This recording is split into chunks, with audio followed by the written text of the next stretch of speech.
జై శ్రీమన్నారాయణ. గరుడాద్రి, వేదాద్రి వీటి గురించి చెప్పమన్నారు. ముందుగా అద్రి అంటే ఏంటో మనం తెలుసుకుందాం. సంస్కృతంలో దానికి కూడా ఒక శ్లోకం. అద్రి గోత్ర గిరిగ్రావాచల శైల శిలోచ్చయ.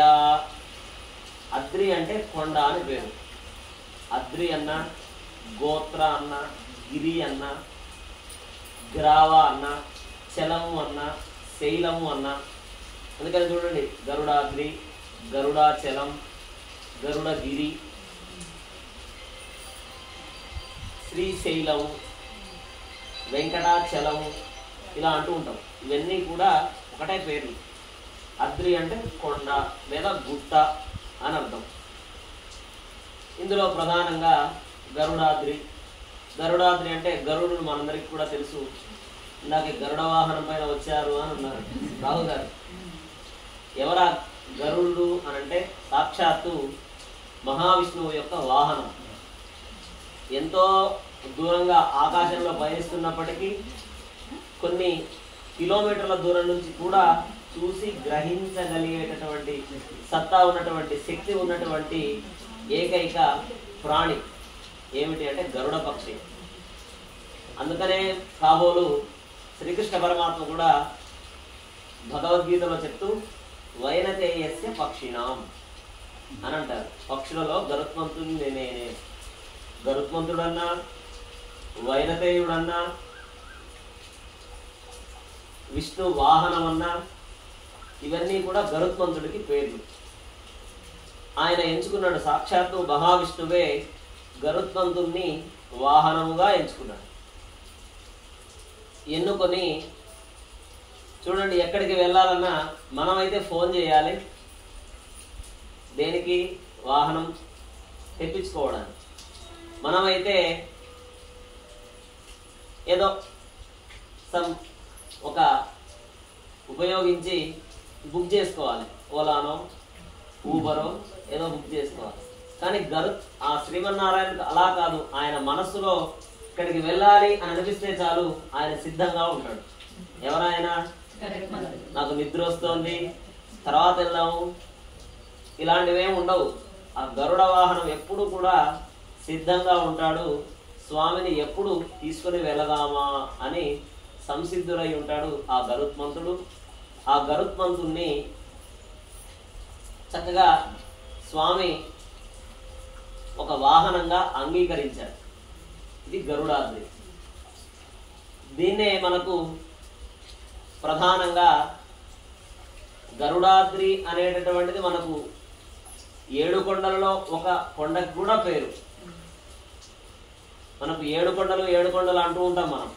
7 కొండల వెంకటేశ్వర స్వామి. ఒక్కొక్క కొండకి ఒక్కొక్క రకమైనటువంటి పేరును అక్కడ ఏర్పాటు చేయడం జరిగింది. దానికి సంబంధించినటువంటి ఆ తీర్థాలు కూడా అందులో ఉన్నాయి. మనం ఎంతసేపు తిరుమల వెంకటేశ్వర స్వామిని మాత్రమే చూస్తూ ఉంటాం, కానీ అక్కడ చాలా రకాలైనటువంటి తీర్థాలు అవన్నీ కూడా ఉన్నాయి. కాబట్టి అలా ఆ యొక్క కొండకి ఆ గరుడాద్రి అని పేరు రావడం, గరుత్మంతుని పేరు మీద కూడా ఆ నామకరణం వచ్చిందంటే చూడండి, మామూలుగా అయితే మనం ఏం చేస్తాం, అన్ని మన పేర్ల మీద పెట్టుకుంటాం. కానీ స్వామి ఏం చేశాడంటే తన వాహనానికి కూడా ఆ పేరు వచ్చేటట్టుగా గరుడాద్రి అనేటటువంటి నామకరణంతో అక్కడ ఏర్పాటు చేయడం జరిగింది. అలానే వేదాద్రి, అంతేనా? వేదాద్రి, వేదం మనందరికీ కూడా తెలుసు. వేదములే నీ నివాసమట విమల నారసింహ అని మనం పాడుతూ ఉంటాం. ఆయన వేదాన్నే ఒక నివాస స్థానముగా చేసుకున్నటువంటి వాడు స్వామి. మనకు ప్రధానంగా వేదాద్రి అనేటటువంటి క్షేత్రం కూడా ఉంది. ఒక దగ్గర తెలుసా? ఎక్కడ ఉంది అంటే కృష్ణా జిల్లాలో జగ్గయ్యపేటకు పట్టణానికి సమీపంలో ముక్త్యాల అనేటటువంటి గ్రామానికి సమీపంలో కృష్ణానది ఒడ్డున వేదాద్రి లక్ష్మీ నరసింహస్వామి ఆలయం అని ఉన్నది. అది చాలా ప్రాశస్తమైనటువంటిది, చాలా అద్భుతంగా ఉంటుంది. కృష్ణా తీరంలో ఉంటుంది. ఆ వేదానికి కూడా అంటే ఇంకొక మనం అంతరార్థం కనుక తీసుకున్నట్లయితే వేదం అనేటటువంటిది ఒక పెద్ద కొండ. దాని గురించి కూడా మనం ఇప్పుడు ఒక 2 మాటలు చెప్పుకుందాం. మనకు మొత్తం 4 వేదాలు. ఋగ్వేదం, యజుర్వేదం, సామవేదం, అథర్వవేదం. అందులో మొత్తం 1131 శాఖలు. 1131 శాఖ. ఆ 1131 శాఖల్లో ఇప్పుడు మనకు లభించేవి 12 మాత్రమే. మిగిలినవన్నీ లభించట్లేదు. ఒక శాఖ నేర్చుకోవడానికి 12 సంవత్సరాలు పడుతుంది. వేదం మొత్తం పూర్తి చేసినటువంటి వాళ్ళు, మొత్తం చదివినటువంటి వాళ్ళు ఎవరు ప్రపంచంలోనే కాదు, ఎక్కడా లేరు.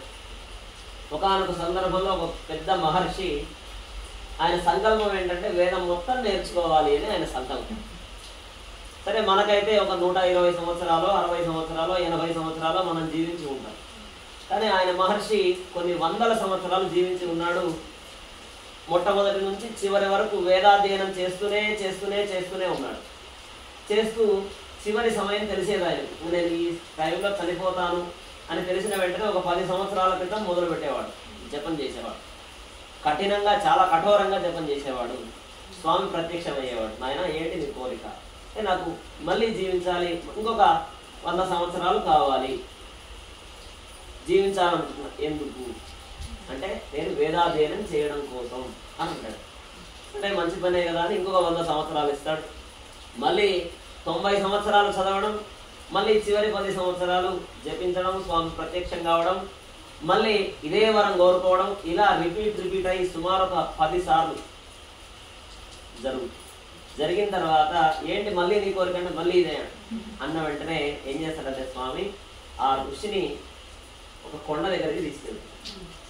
4 పిడికిళ్ళ మట్టి తీసి, నాయన ఇప్పటివరకు చదివింది ఇంత, చదవవలసింది అంత. వేదం అనేటటువంటిది అపారమైనటువంటిది, అనంతమైనటువంటిది, చాలా గొప్పది. అందుకనే దానికి పేరు కూడా అపౌరుషేయము అని పేరు వేదానికి. అంటే ఎవరు చెప్తే వచ్చింది కాదు, ఎవరో రచిస్తే రాసింది కాదు. వేదం అనేటటువంటిది చాలా పెద్ద రాశి. అందులోంచి చూడండి, ఈయన 1000 సంవత్సరాలు ఎంతో చదివితే ఆయన చదివింది 4 పిడికిళ్ళ మట్టి. అంటే ఇంకా ఎంత చదవాలి? అందుకనే తెలిసింది గోరంతా, తెలియసి కొండంతా అంటూ ఉంటారు. అటువంటి వేదం కూడా అనంతమైనటువంటి రాశి, ఒక పెద్ద కొండ లాంటిది. అటువంటి ఆ వేదానికి కూడా వేదాద్రి అని పేరు పెట్టారు. ఎందుకు పెట్టారు అంటే, ఒక పెద్ద కొండ లాంటిది వేదము. కావున అటువంటి వేదాన్నే నివాస స్థానముగా చేసుకున్నటువంటి వాడు స్వామి. ఆ శ్రీమన్నారాయణుడు నరసింహస్వామి కావచ్చు, ఆయన రూపంలో ఉన్నటువంటి వెంకటేశ్వరుడు అయి ఉండొచ్చు. అలా అహోబిలానికి ఆ యొక్క ఏం పేరు? వేదాద్రి అనే పేరు. వేదములను నివాస స్థానముగా చేసుకున్నాడు కాబట్టి వేదాద్రి అని పేరు వచ్చింది అని నా ఉద్దేశం.